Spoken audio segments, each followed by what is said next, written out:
Okay, today what we're going to do is we're going to look at writing a fraction as a decimal. And students are going to be able to use a calculator so they can type these in. And you type them into the calculator exactly the way you read them. So on this problem here, you would type in 3 divided by 11.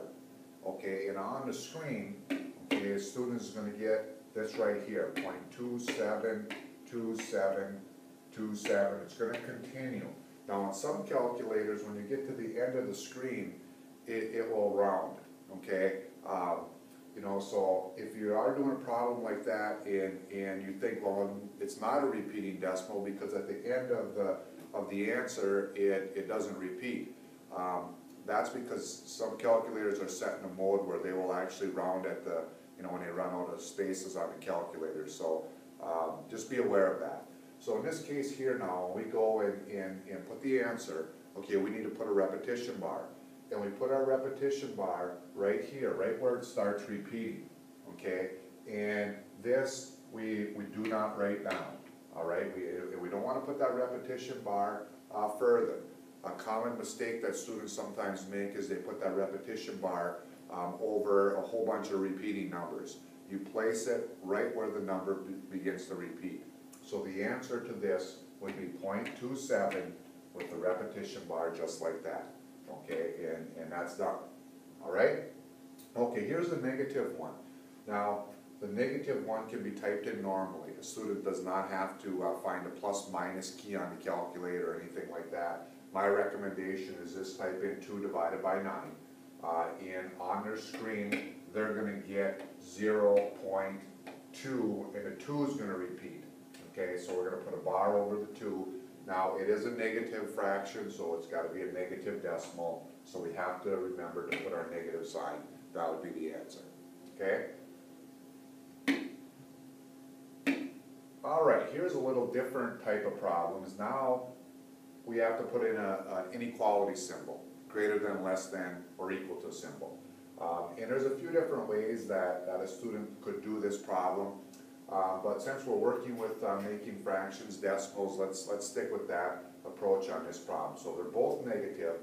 These are the ones that tend to give students trouble, and I'm going to tell you why in a second. But let's first of all get them written as decimals.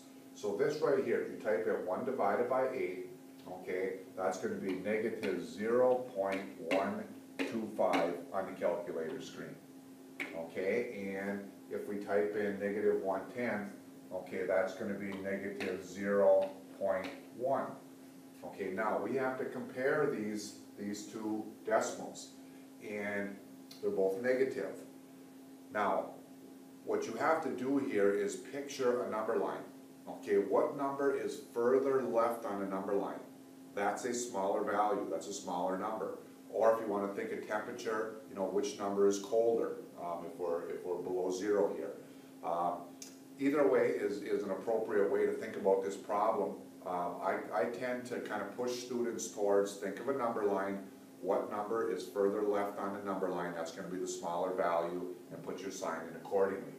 Okay, so if we picture a number line, okay, 0.125 is going to be further left than 0.1 on a number line.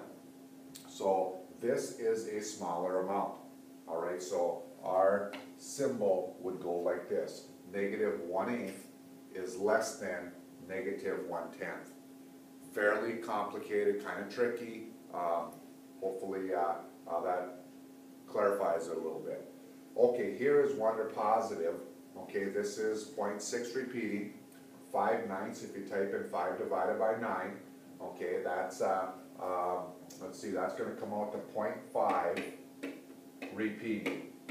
Okay, so when we're comparing here, we have a 0.6 repeating and a 0.5 repeating. Okay, so obviously that would be our answer. This is greater, 0.6 is greater than the fraction 5/9.